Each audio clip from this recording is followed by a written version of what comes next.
And now, an encouraging word with Pastor Bill. Today's encouraging word, delivering the newspaper. All right, so way back in the day, long time ago, and for probably decades before a long time ago, people would receive the news of the world in what was known as a newspaper, right? That physical medium that left the black ink all over your hands when you would open it and read it. Well, during the late 1970s and into the early 80s, I delivered the Lansing State Journal newspaper to the people in the small town of Weberville, Michigan.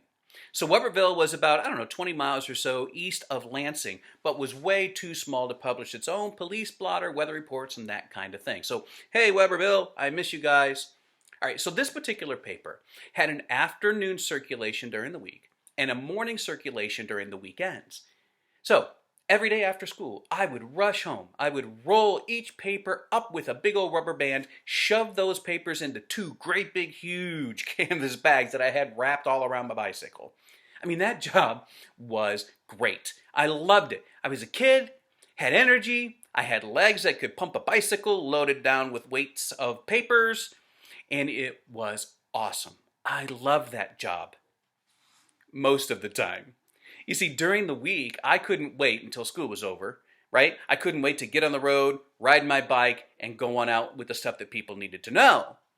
However, I absolutely hated getting up at 5 a.m. every Saturday and Sunday morning just so Mr. Smith could go read the newspaper and then drink his coffee before playing 18 holes of golf, right? And the winter months, they were a drag. I mean, if the snow was too deep, because it's very deep in Michigan at certain times during the winter, and I couldn't ride my bike, that meant I would have to walk the whole route in an overstuffed snowsuit that my mama made me wear. I could hardly even move in that thing. Well, on a few occasions, especially on Sunday mornings, my dad would be concerned about the snow or the weather, and so he would drive me to each home because he was afraid I was going to be late for church.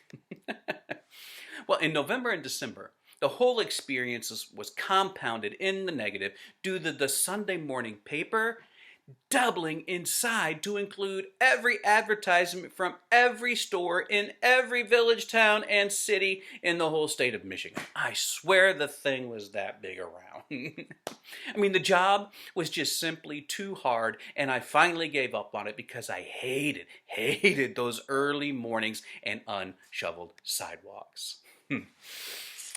Well, to be honest, I have often felt the same way about delivering the good news.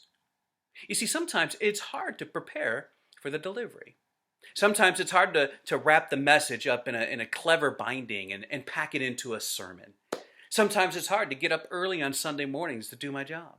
On the other hand, Isaiah's words realign my thinking and puts my commitment, I guess, to the job back into proper perspective. Isaiah 55:11 through 12 says, as the rain and the snow come down from heaven and do not return to it without watering the earth and making it bud and flourish, so that it yields seed for the sower and bread for the eater, so is my word that goes out from my mouth. It will not return to me empty, but will accomplish what I desire and achieve the purpose for which I sent it. Wow. I mean, let's keep in mind that when we feel that the task of delivering the message of hope is too hard, our job just seems to be too complicated, and it's just too heavy, remember that our job is to just simply deliver the good news, not get anything out of it, and not be responsible for its results. You see, when we work with the perspective that the results will always be left up to God, we can rest assured that He will give us the strength and stamina we need to get the good news out to the people who need to know. Amen and amen.